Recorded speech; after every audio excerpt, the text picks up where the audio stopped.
আমি খুবই দুর্ভাগা যে আজকে আমাকে সভাপতির পদ অলংকৃত করতে হয়েছে, যে কারণে সময় নেই।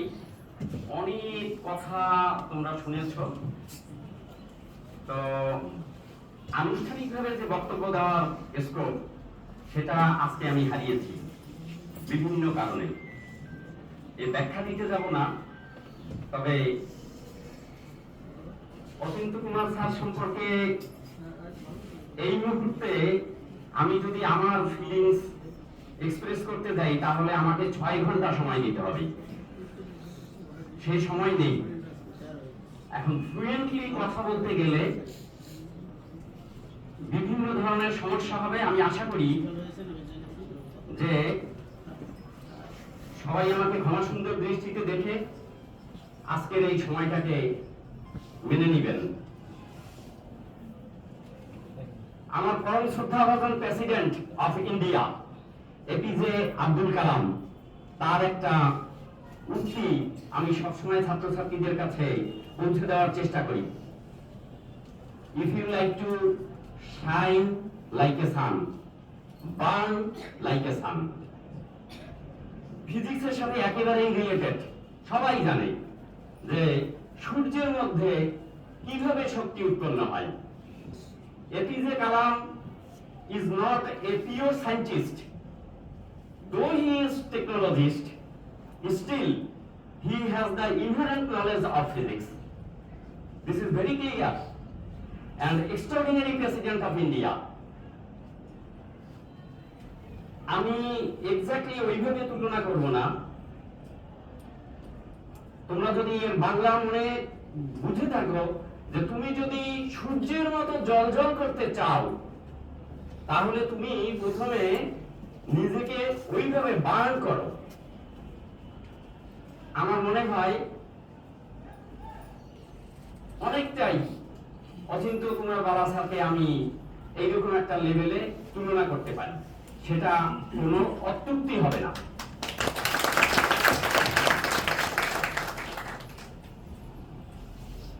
আমার শ্রদ্ধাভাজন অধ্যক্ষ স্যার, উপাধ্যক্ষ স্যার, অচিন্ত স্যারকে আমি এখনো বিদায় দেই না।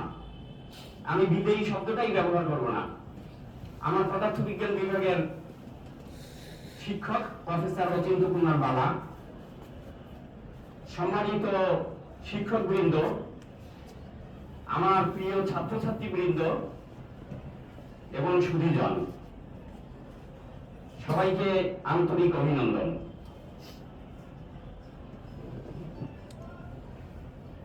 দুর্ভাগ্য অথবা সৌভাগ্য, ফরচুনেটলি আনফরচুনেট আর আনফরচুনেটলি ফরচুনেট, যেভাবে যে চিন্তা করেন, আমি হইতে পারতাম অচিন্ত স্যারের স্যার।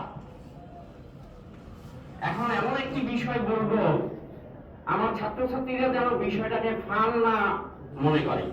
আমি চাই ফিজিক্স সিরিয়াস সাবজেক্ট, ছাত্রছাত্রীরাও যেন বিষয়গুলিকে সিরিয়াসলি নেয়। পৃথিবীতে আমার জানা মতে, আমার যতটুকু জ্ঞান হয়েছে, একটা মাত্র প্রাণী আছে যে তার শরীরের তুলনায় 40 গুণ ওজন বহন করতে পারে, সেটা হচ্ছে পিঁপড়া। সাইজে কিন্তু ছোট, যদিও পৃথিবীর বিভিন্ন আফ্রিকান জঙ্গলে বড় বড় পিঁপড়া আছে। অচিন্ত স্যারকে আমি যদি ওনাকে 100 নম্বরের মধ্যে এসিআর দিতাম তাহলে উনি নম্বর পাইতেন 219। এখন এই ম্যাথমেটিক্স আমি বুঝাইতে যাই, 20টা পয়েন্টে যদি তার এসিআর দেওয়া হয়, একটাই যদি 5 নম্বর হয়, তাহলে একটা পয়েন্টে উনি 5-এর মধ্যে 200 পাবেন, আর বাকি 19টা পয়েন্টে পাবেন 1 নম্বর কইরা 19। এখন মানুষের সার্থকতা কোথায়? মানুষের সার্থকতা হচ্ছে প্রত্যেকটা মানুষের একটা লাইফে হার্ড স্ট্র্যাটেজি থাকে। সেই হার্ড স্ট্র্যাটেজিটাকে রিভিল করার জন্য আর এস্টাবলিশ করার জন্য মানুষ আজীবন চেষ্টা করে যায়। তো আমাদের এরকম যদি 20টা ক্রাইটেরিয়া ঠিক করি, তার একটা ক্রাইটেরিয়া ক্রাইটেরিয়া হচ্ছে গুরুত্বপূর্ণ ক্রাইটেরিয়া, সেটা হচ্ছে মানবতা।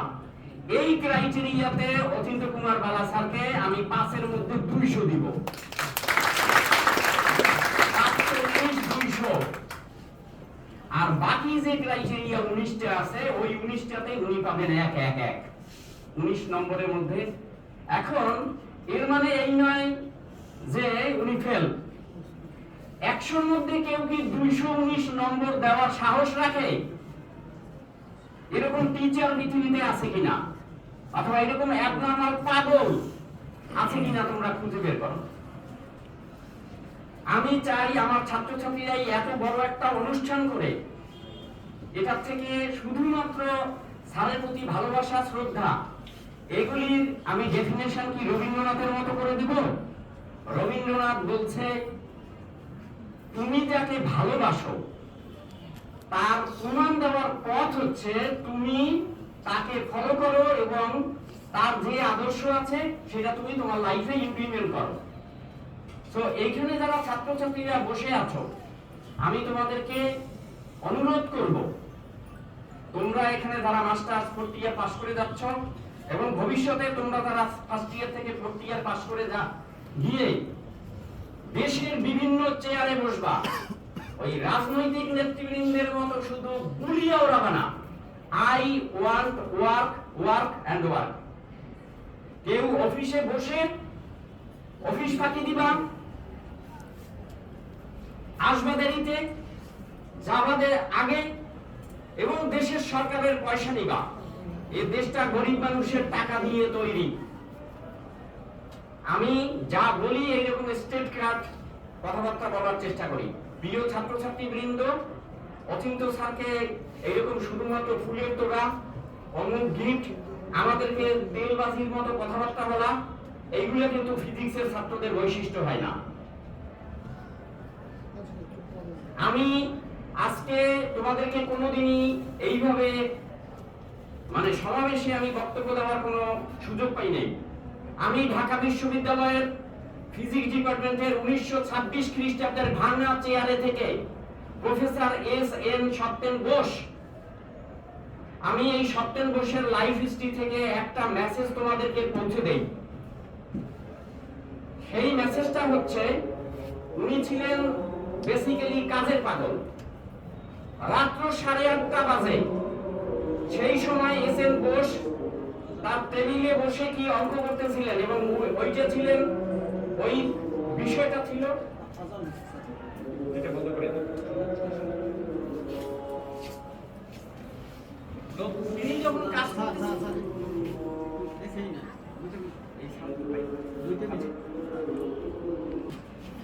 প্রিয় ছাত্রছাত্রী বৃন্দ, ফিজিক্সের স্টুডেন্ট হিসেবে আমি সবসময় ছেলে মেয়েদেরকে বলি, বিজ্ঞানীদের লাইফ হিস্ট্রি, এক্সট্রাঅর্ডিনারি প্রফেসরদের লাইফ হিস্ট্রি, এগুলি তোমরা পড়বা এবং তাদের দ্বারা অনুপ্রাণিত হবা।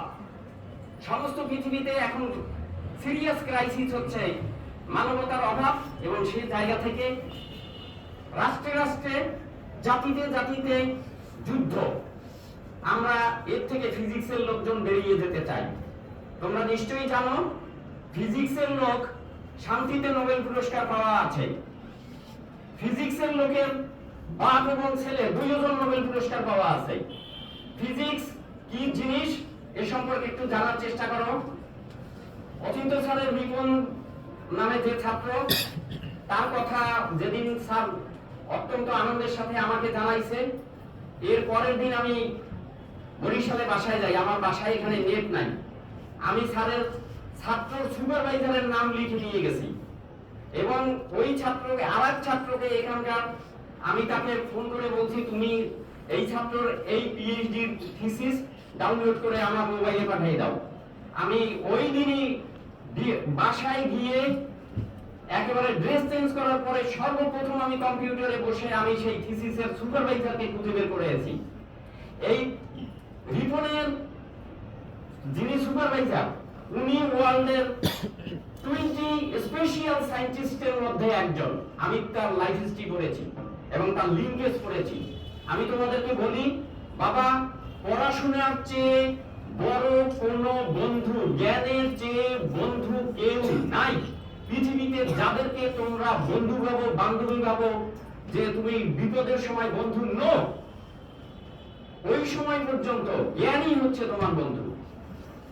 আমি তোমাদেরকে বারবার বলে দিতে চাই। আর আমি অনেক কথা বলতে চাইলেও আমি এখন আমি অফিসিয়াল ল্যাঙ্গুয়েজে বক্তব্য দিব। আমার ফিজিক্সের ছাত্রছাত্রীদের উদ্দেশ্যে আমি কিছু মেসেজ দেওয়ার চেষ্টা করলাম। আমি প্রিন্সিপাল স্যারের কাছে অত্যন্ত কৃতজ্ঞ। আমি কালকে এমন একটা সিচুয়েশন এই কলেজে ছিল, আমি 3 বার স্যারের কাছে গিয়েছি, মানে কোনোভাবে স্যারকে আজকে পাবো এটা আমি আশাই করি নাই।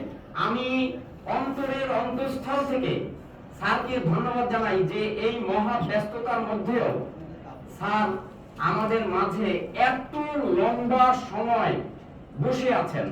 এ দিয়ে বোঝা যায় যে he has extra fascination in physics. আমি আর বাড়তি কথা বলতে চাই না। তারপরে অন্যান্য স্যাররা এসেছেন।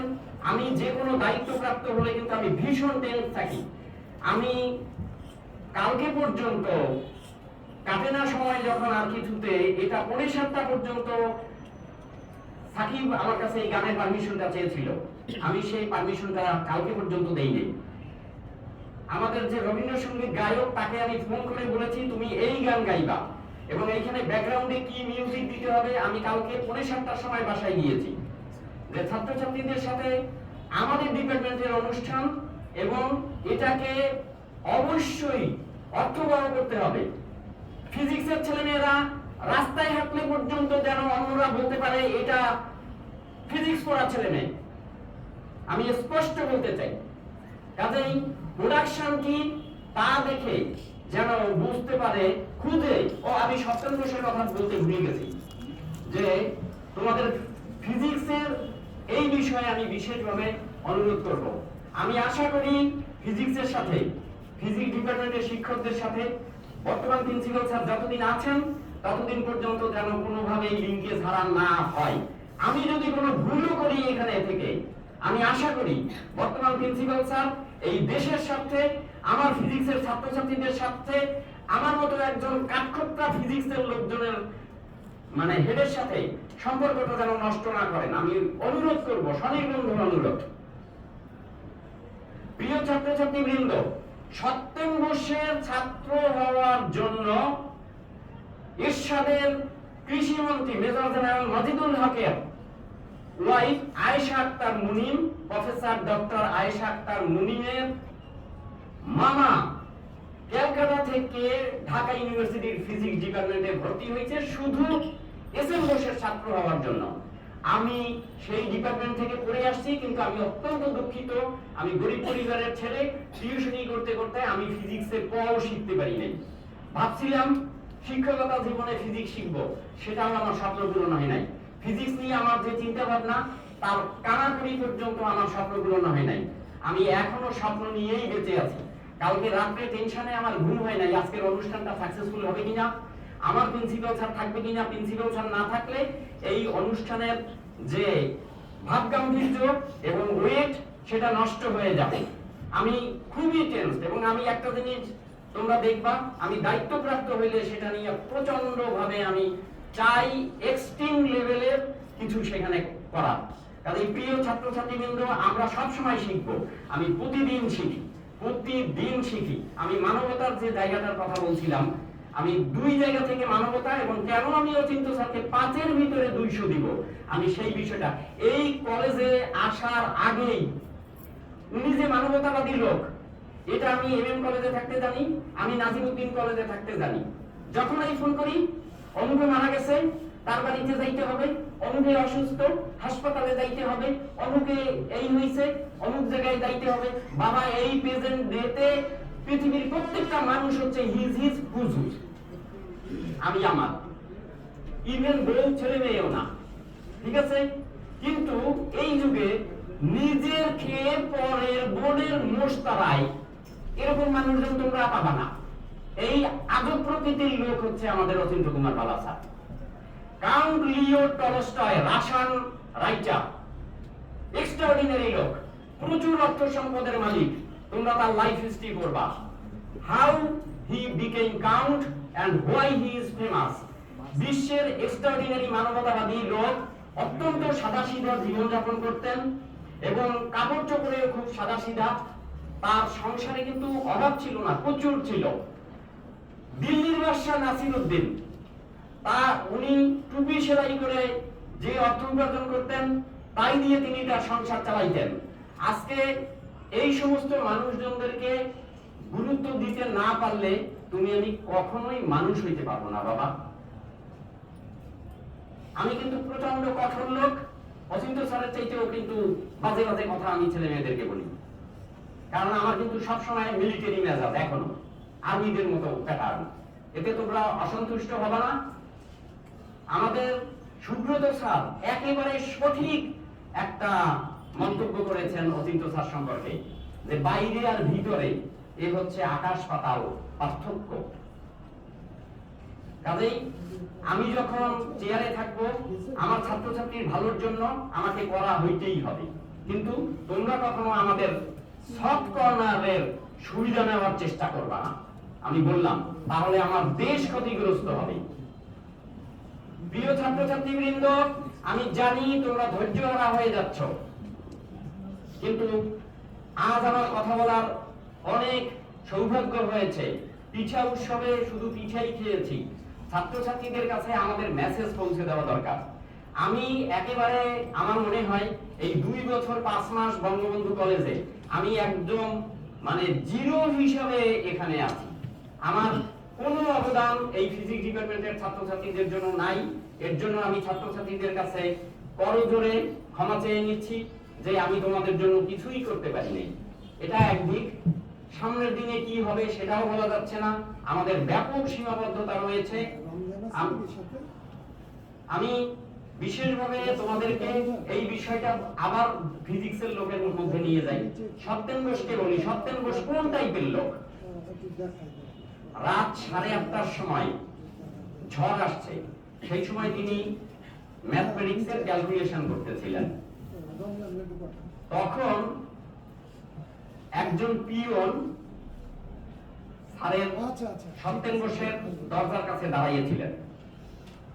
তখন বাইরে ঝড় আসার সময় উনি তখন ঢাকার ওই বুড়িগঙ্গা নদী পার হয়ে ওপারে দুহারের ওই অঞ্চলে সত্যেন ঘোষের বাসা। তখন প্রথমে একবার বলছে স্যার ঝড় আসছে, সত্যেন ঘোষ বলছে যে আসছে তারে দাঁড়াইতে বলো।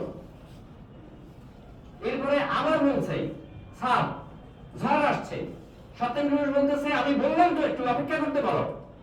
মানে উনি একজন লোক আসছে এই কথা ভালো মতো শোনে নাই, উনি ওই আসছে শব্দটা শুধু শুনছে।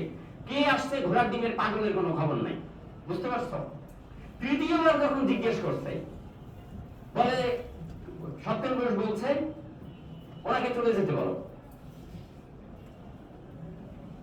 This is physics. তোমরা পৃথিবীর বড় বড় সায়েন্টিস্টদের, নোবেল বিজয়ীদের ইতিহাস পড়ো, এরা কারা? এই মানব সভ্যতাকে আজকে এই জায়গায় নিয়ে আসছে যারা, তাদেরকে পৃথিবীতে আজকে হত্যা করা হয়, তাদের বিরুদ্ধে বিভিন্ন ধরনের ট্যাগ লাগাইয়া তাদেরকে নানান ভাবে নাজেহাল করা হয়। আমি চাই আমার দেশের ফিজিক্সের ছেলেমেয়েরা দেশপ্রেমিক জনতা হবে এবং এই দেশের প্রতিটি বাঙ্গনার মূল্য দিতে যেন শিখে। নাম কামাস্তে ফিজিক্সের ছাত্র আর টাকা কামাইবা আর সারাদিন অর্থের দিকে লোক থাকবে, এই ধরনের ফিজিক্সের ছেলে মেয়ে আমি তৈরি করার জন্য আসিনি, আমি অন্তত না। আর আমি কিভাবে ফিজিক্স পড়তে আসছি, ফিজিক্সের প্রফেসরকে ভালোবেসে শ্রদ্ধা করতে এসে আমি প্রচন্ড ঘাটতারা। আমি টেস্ট পরীক্ষাতে, এইচএসসি টেস্ট পরীক্ষাতে ফিজিক্সে 75 এর মধ্যে 43 পাইছি, 34 পাইছি 75 এর মধ্যে, আর 25 এ প্র্যাকটিক্যালে দিয়েছে আমাকে 12। আমাকে আমার স্যার অমিতাভ বিশ্বাস রাজশাহী ইউনিভার্সিটি থেকে ফার্স্ট ক্লাস সেকেন্ড হওয়া ছাত্র এবং প্রফেসর মুশফিকুর রহমান স্যারের ছাত্র সে। তো স্যার আমাকে ডেকে নিয়ে প্রচুর বকাঝকা করলেন, কিন্তু স্যার ছিল আমার আইকন অমিতাভ বিশ্বাস। আমি এখনো তার প্রেমে পাগল হয়ে আছি। আমার পৃথিবীর মানে প্রথম প্রেম হচ্ছে নূর মোহাম্মদ মিয়ার সাথে, দ্বিতীয় প্রেম হচ্ছে অমিতাভ বিশ্বাসের সাথে। আমার জীবনের আমি স্পষ্ট দুইজন মানুষ। এরপরে তৃতীয় প্রেম হচ্ছে ঢাকা বিশ্ববিদ্যালয়ের প্রফেসর হিরণময় সেনগুপ্ত, ফিজিক্সের প্রফেসর, যার সুপারভাইজার নোবেল বিজয়ী পদার্থবিজ্ঞানী। এবং আমার সুপারভাইজারকে আমি দেখেছি ফিজিক্সের লোক কেমন হয়। তোমরা ফিজিক্সের ছাত্র হয়েছো কিনা আমি আমাদের নিয়ে সন্দেহ আছে, আমি এগুলো বলবো না, তোমাদেরকে খারাপ বলবো না, তবে আমি চাই তোমরা ফিজিক্সের স্টুডেন্টদের চরিত্র অর্জন করার চেষ্টা করো। আমি প্রিন্সিপাল স্যারকে আবারও ধন্যবাদ জানাই যে স্যার অনেক সময় দিয়েছেন, আর ছাত্রছাত্রীদেরকে প্রাণ ঢালা শুভেচ্ছা, আন্তরিকতা, এতক্ষণ বসে আমার কথা শুনেছ। আমি লাস্ট অচিন্ত স্যারের উদ্দেশ্যে লাস্ট আমার বক্তব্য। কত অজানারে জানাইলে তুমি, কত ঘরে দিলে ঠাই, দূরকে করিলে নিকট বন্ধু, পরকে করিলে ভাই, পুরানো আবাস ছিঁড়ে যাই যাবে, মনের বেঁকে কি জানি কি হবে, নূতনের মাঝে তুমি পুরাতন, সে কথা কি ভুলে যাই, দূরকে করিলে নিকট বন্ধু, পরকে করিলে ভাই। ধন্যবাদ সবাইকে।